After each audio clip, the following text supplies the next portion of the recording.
Totoo ba ang sinabi ng Meralco na delikado daw gumamit ng mga unregistered solar panels? Ewan ko lang pero parang mas delikado naman to.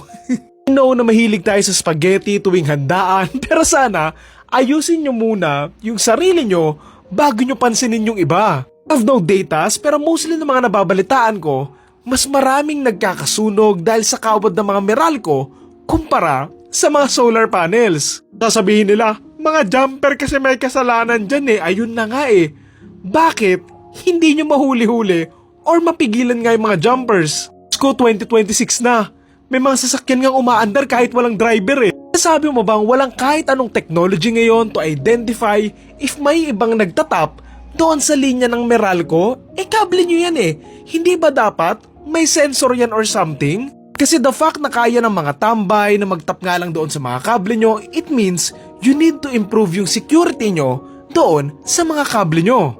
Nga mostly ng sunog na konektado nga sa mga kable dahil nga doon sa mga nagja-jumper, and so, kailangan nilang i-improve yun para nga maiwasan yung mga delikadong pwedeng mangyari. Okay, sorry na sidetrack tayo, usap-usapan kasi to kasi nagbigay ng statement yung Meralco about dito. Kesyo gusto nga daw nilang habulin yung mga hindi rehistradong nagkakabit ng mga solar panels nga daw sa mga bahay-bahay. Kasi nga delikado, imposible pa magdulot ng sunog kasi nga hindi sila regulated Kaya valid din naman talaga yung sinabi nila pero ang awkward lang niyan na sa kanila pa talaga mismo manggagaling. Lalo na't sunod-sunod nga yung issue nila na parang binabanggit lang nila to para mga matabunan yung issue nila regarding yung masyadong pagtaas nga ng bill and yung mga questionable na dinadagdag sa bill nga ng mga bawat consumers nila. Magulat ka na lang sa susunod na bill mo may plus 2K na.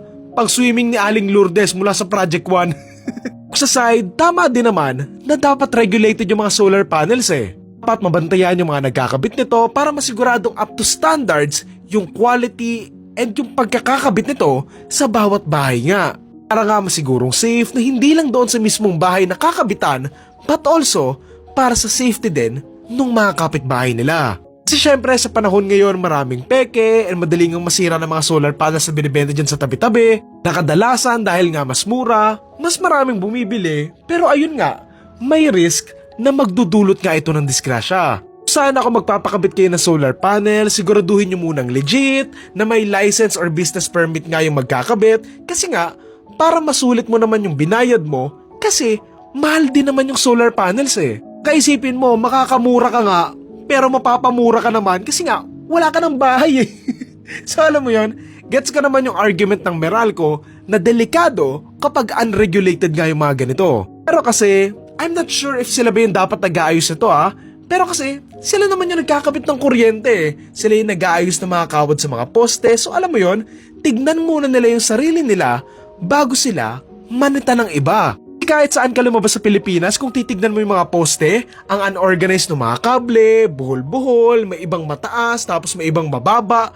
na alam mo yon, wala siyang kaayusan Again, I'm not sure if sila ba dapat yung nag-aayos niyan, pero sana, simulan muna nila sa sariling organisasyon nila yung pagpapaganda and kasiguraduhan na safety nga rin ng mga tao doon sa mga kable nila. Usin nila yung mga poste, maging organized and pantay-pantay nga yung mga kable. Alam mo yon, hindi lang magmukhang spaghetti na buhol-buhol yung mga kable nga doon sa poste. Nakakahiya lang na sa sobrang normal na ganyan yung mga kable dito sa atin, na feature pa yan doon sa bagong animated film sa Hollywood na Forgotten Island. Again, there's a reason kung bakit gumagamit ng solar yung mga tao ngayon Kasi nga, ang laki na ng bayaran sa kuryente. You know, crisis ngayon and may mga valid reasons kung bakit mahal nga yung singil sa kuryente, pero instead na umatake ka ng kalaban mo sa negosyo, baka mas magandang mag-focus na lang sila na magbigay ng mas maayos na serbisyo. Diyos ko po, 2026 na, again, wala silang technology para malaman kung may nagtatap doon sa mga linya nila. Kawawa yung mga nagbabayad sa kanila na tumataas nga yung bill kasi nga may nagja-jumper sa kanila na alam mo yon,